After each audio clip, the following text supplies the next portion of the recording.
Hi, friends, and thank you for tuning in to the Still Podcast Author Series. My name is Heather Still, and this podcast is to get to know successful indie writers, their books, and their writing process. Thank you for joining us.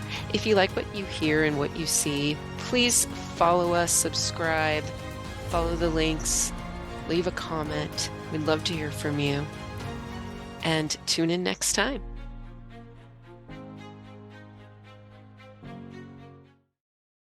So, Jessica, thank you so much for joining me in my little podcast that could.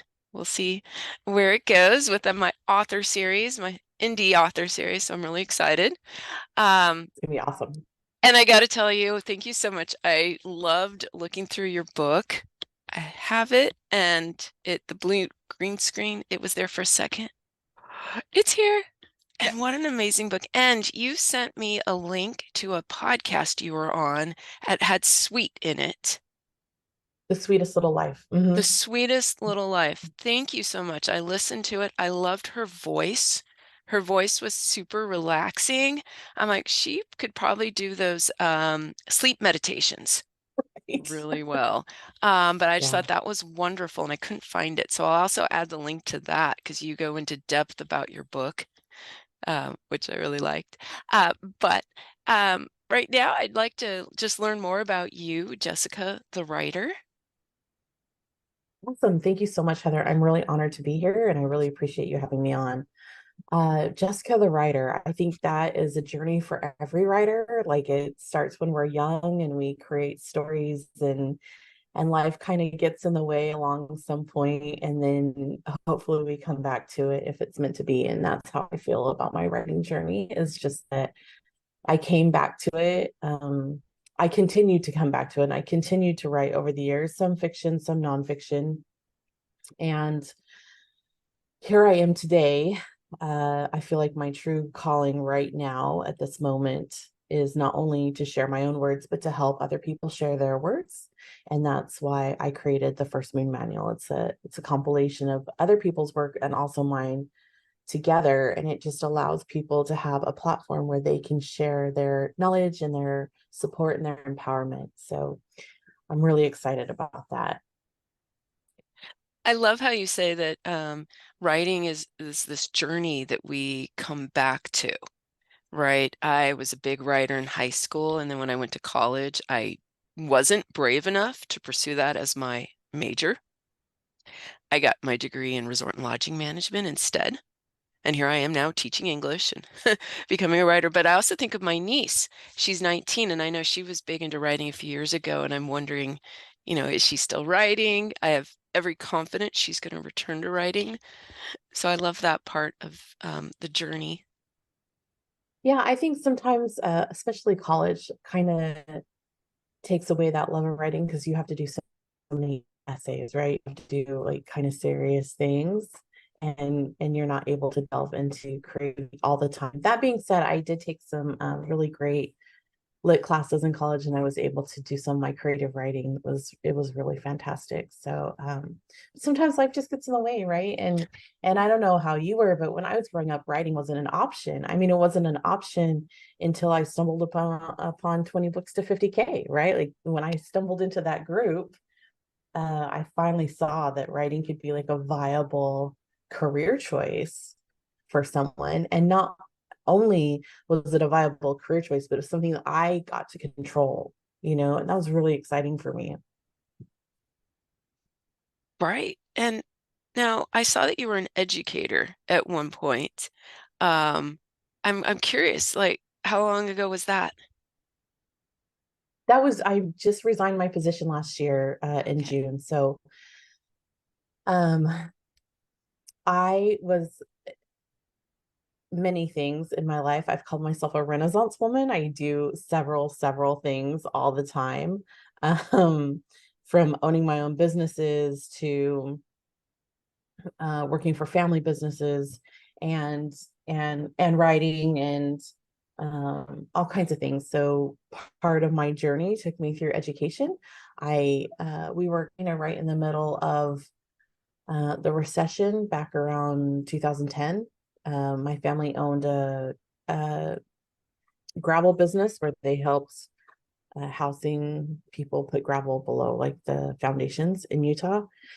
And uh, they needed to ease up on salary to other people. So I found myself working for AmeriCorps literacy.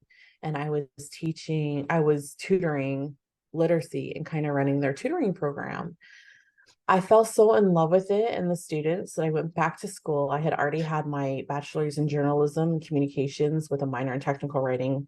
And I went back to school and I got my master's degree in education and curriculum design. And I worked with special education students. And so I worked at a junior high, a public junior high, and then I moved my career after my graduation to a charter school. And I was able to be in charge of the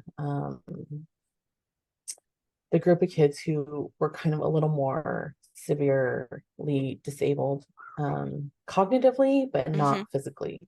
So I had the best time with them. And I think that's part of where this book even came from, right? Is because I worked with students who needed so many different mediums to help them learn and to help them process things that this became the modality that I used, right? Is just kind of this meshing of like reflection questions and art and poetry and letters to get a message across. Right. And spoken like a true writer, just the fascination of the words and the message behind the words. My last position was actually being in charge of like the after school program, a grant. Hmm. So I oversaw 6 schools. I was the administrator. I oversaw six Oh, schools wow. and had employees in each school running the after school program. And in that position, I connected a lot of community members. So we would connect chefs with a small community grocery store and and then our family. So the chef would come up with a recipe and a list of ingredients. The community grocery store would get the ingredients together, bag them up, um, and then families would pick it up and we would do like a Zoom chef series where the chef would help the kids make their food and the families could cook together. So I kind of always connected these communities. And I think that's why the first Moon Manual is so natural. Like it's just connecting communities together to empower people, right? Hmm. Okay, awesome. So, moving into your book that's out, The First Moon Manual. Can we see it right here? Okay. I love it. I'm really excited about it. It's so beautiful, and I think one of the things that really shocked me was that it's in color. All this color that we have Yes. here. Yeah. It's just Yeah. gorgeous, and it's also a journal as well. Can you talk a little bit about this book? Yes, this was definitely a labor of love. So during COVID in 2020, when my own daughter was at home, she was 13 years old and she started her menstrual cycle. And growing up, I had always had kind of like a volatile relationship with my menstrual cycle. Um, I was bullied in school a little bit by like the mean girl who kind of walked into the school gym and said something about being able to smell people on their period. And I was so mortified I never dressed out for a gym again. And since I didn't dress out, even though I participated, I failed the class. And I remember like standing on my soapbox to my mom and being like, I believe that money should be spent on the arts and literature and not on sports. So I'm taking a stand. And up until like 2 months ago, when I finally told my mom the truth behind what happened, I'm 44, mind you. Um, they still made fun of me for like failing PE because I believed in the arts and in books instead of PE. But now she's like, what?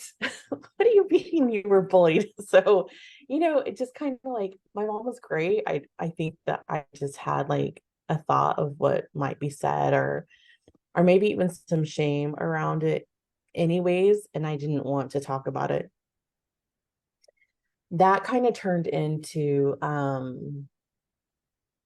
you know, I got on birth control kind of young because I had really heavy periods that were painful. And then I was very irregular. I got pregnant with my first son when I was 22 and I had been on antibiotics and I didn't nobody told me that when you take birth control and Hmm. antibiotics that they don't mix. Yeah. So I got pregnant with my son, but then after I got pregnant with my son, it took me 6 years to get pregnant with my daughter. And we tried and tried and tried, and I had these irregular periods and all these things, but the knowledge wasn't there back then, you know. Mm-hmm. I say back then, I mean, I'm only 44, right? But we're talking about early 2000s. Social media was just becoming a thing. We didn't have the influencers that you have now. You don't have the people talking about like period positivity and like how periods should be and what should actually be natural.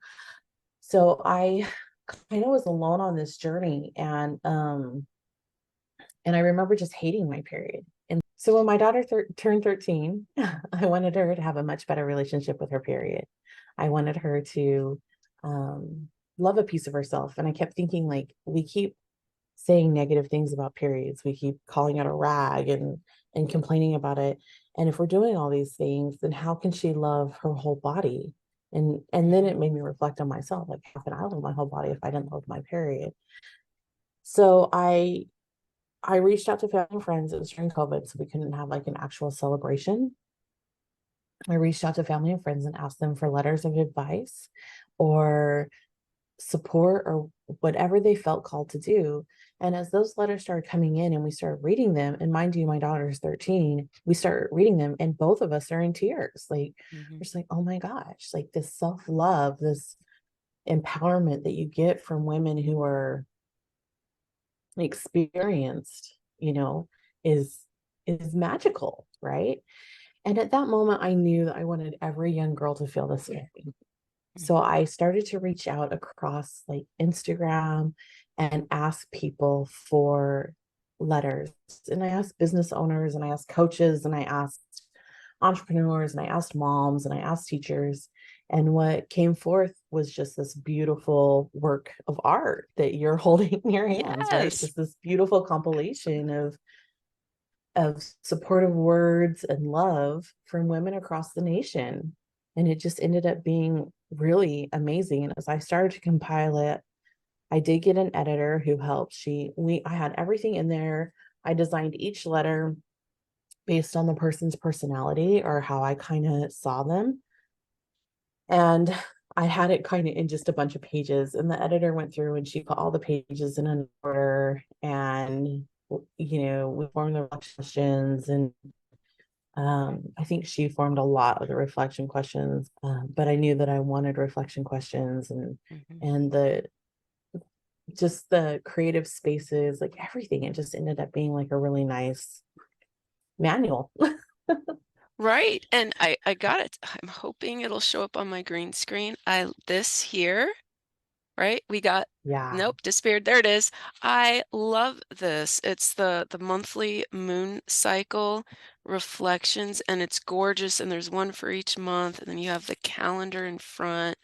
I mean, this is stuff you can't see on Amazon. So I'm like, it's right. beautiful. I love it. And Like, those reflection questions, I did come up with those after I knew that I wanted to talk about, you know, things that make my daughter feel better and things that make her feel worse and foods that mhm, make her feel good. So I wanted her to be very conscious. I was never conscious about what foods agreed with me and which ones didn't. And I was never conscious about being mindful and meditating until later in my life. And I wanted her to start her life like that.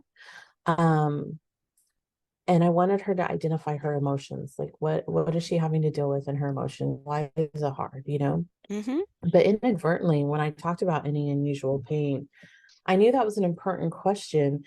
But when a colleague saw it, she opened it up and she's like, you know, this is so important. Had I been tracking my pain from a younger age, I would have known I had endometriosis years before it was diagnosed, you know. But she's like, I didn't know to track my pain. And they told me that pain was just normal. But, you know, these things aren't always normal, right? So just, yeah, it became really important. Like these things are really important to pay attention to. And Yeah. I'm happy. And as you said in the book, this book applies to 50% of the world population. I mean, we're Right. all in this together, and what a yeah, and I like how you talked about the diet and stuff. I mean, there's a lot in this wonderful book that is not talked about enough. So I love it. I am going to Yeah, I okay. I wanted it to be very easy to digest, so I didn't have a lot of medical jargon and too much like I didn't want people to feel like it was just like this is Hmm. what you should be doing. So I wanted to just approach it with a light kind of like when I talk about like eating for your flow, like here's what's suggested. Like it's not difficult. It's just eat some fruits and vegetables, lean meats, chicken, lots of water. It's not a difficult thing. It's just something that you get to choose to do. And same with the menstrual products that are in there. I didn't want to have like a whole section on which ones you should choose and which ones you shouldn't. Just like here's the information in an easy digestible way, and you can take it for what you want. Right. I didn't even know the cup thing existed. I was just like, what? How does this work? Yeah. And those are huge right now because they're sustainable and they're non-intrusive. You just slide it in, it gathers your blood, and then you just take it out. And, Um, and I got to tell you, the period panties, I first heard about period panties from a single father who was traveling in China and came across them and never heard about them before. And he's just like, these are awesome. I got them for my daughter and all that. So I don't know how long they've been around here. Do you know? I don't know how long they've been around, but definitely since my daughter's had her period, Okay. and because I got her those first. Hmm. I um I wanted to ensure that no matter what, when we use tampons and pads, we're using materials that aren't always good for our bodies. So Hmm. I always try, and this is no shame against anyone else. It's just knowing what I know now. And because I had such hard problems with my menstrual cycle, I just know that for us, I want to make sure that she's using either eco organic or period panning so that it's something that doesn't affect her later in life. Okay. Um, I wanted to take a moment to pull up your website. Is this a good time? Okay, Yeah, let's so do it. It's under so construction right now. So, but yeah, oh, go ahead. it's beautiful. I Thank you. Thank love the logo. So as an independent you. author, as an indie author, you are your own business. You're running your own business. And I just looked at this logo and it looks like someone with like some serious graphic design did it. It's gorgeous. Thank you so much. Oh, so you have this, we can read about your first moon manual. And I Yes. noticed, and I'm just, there it is, right? So we have this. And I love how you say support small businesses, order direct from the author. And when I ordered from you, I got these cool little cards in here too, which my green screen won't Yes. show. But um, these are sweet little cards. Thank you. Thank you. I Yeah, do greeting cards and journals also. nice. And then you can, of course, buy from Amazon or Barnes& and Noble, whatever anyone is comfortable with, and it give you all this information about the book. But what excited me, and when I first met you, was this new submissions. Yes. There's more books on the way. Yes, ma'am. So I am so excited to talk about uh, things that women go through in a really open way. And I think that we're told like when we have babies or when we get married, things are just supposed to be a certain way, and it's not that way. So I was talking to a friend and she said, oh, what would I tell new moms? She said, I would tell new moms it's okay not to love them all the time. Like it's going to be hard.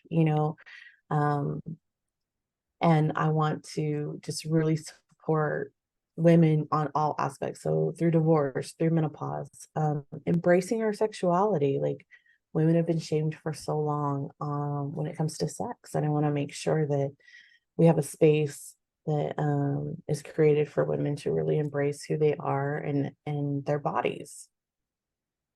Yeah, and it looks like you accept uh letters, art, poetry, short stories.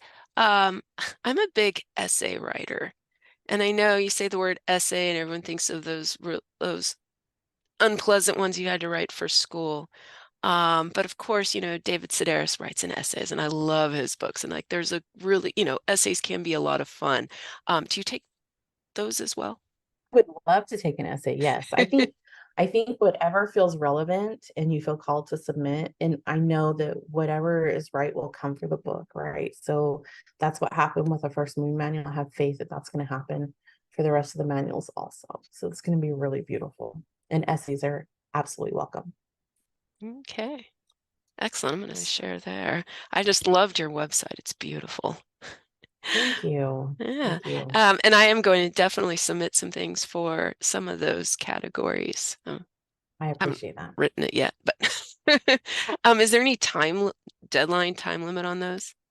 So right now I'd like to get one or two out next year. And I just believe that whichever ones get submitted to the most will be the ones that come forth. And like I said, I just have faith that those submissions will come forward and and it'll be what it is. Okay, excellent. So continuing on with the Jessica, the author, of course, we met at 20 Books, Vegas. I'm curious Yay. yes, wasn't that life-changing? Super excited. It was. Um, I guess, any highlights or takeaways from that convention, that conference to share? Yeah, I think that what I walked away with, and I heard this often, was just the networking. I think that having the new group of friends and people who are doing the same thing I'm doing was so important. I felt myself like I've been on an island and kind of alone, and my husband's been deployed, so it's even like probably worse than it has been in the past, right? Mm-hmm. So just this year, I've kind of felt like I've just been on this little island alone and coming to 20 books, like being surrounded by that energy. One in four people are making at least a living, they're Mm-hmm. making their full-time living from this, right?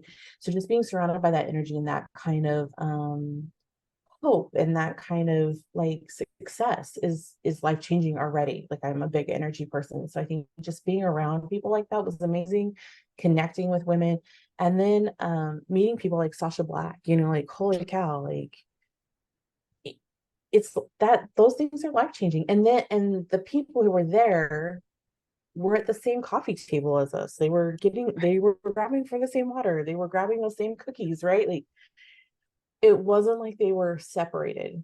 Mm-hmm.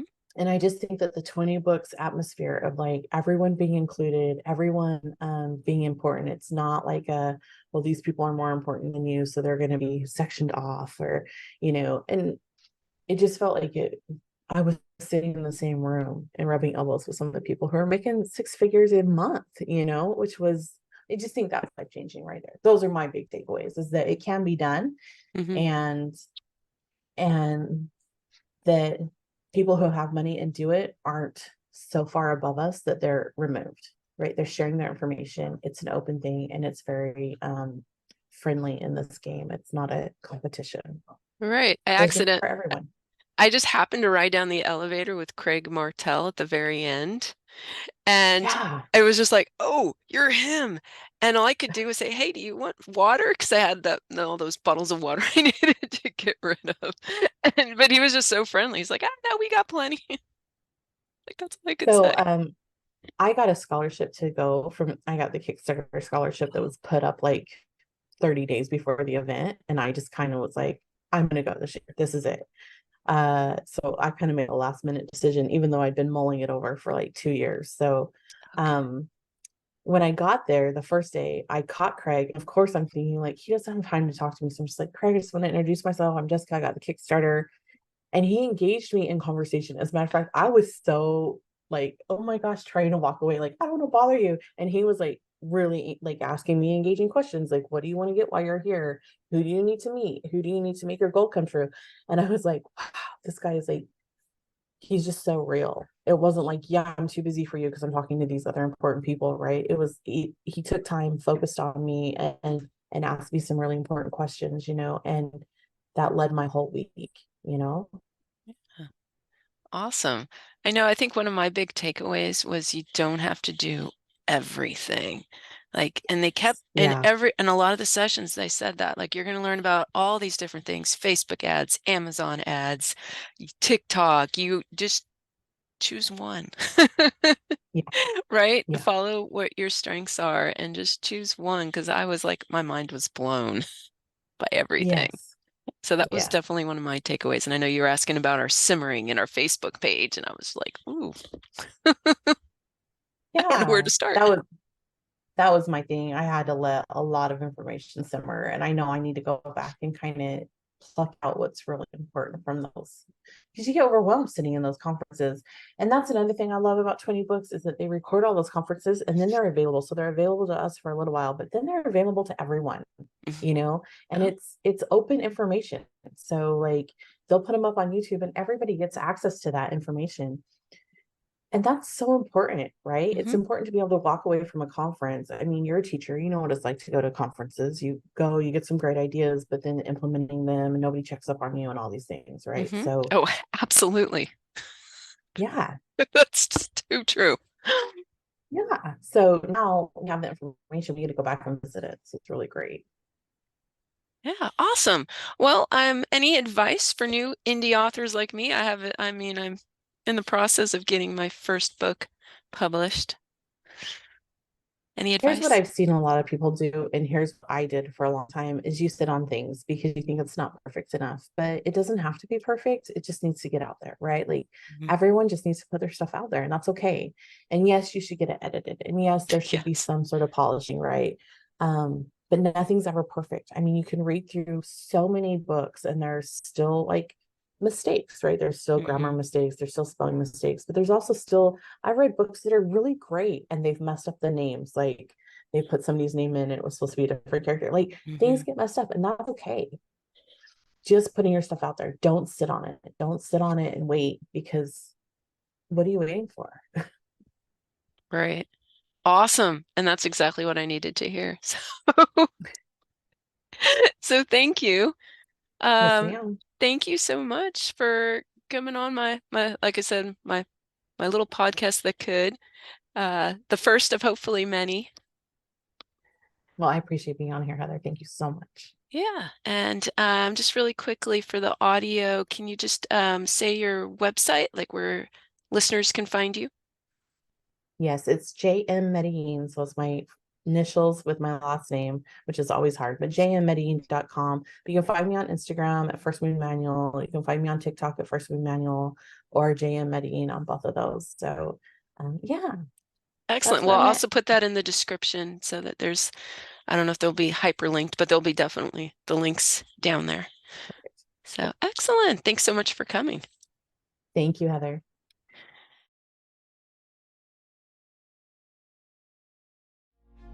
Thank you for joining us. Feel free to subscribe, like us, rate us. Look forward to seeing you next time.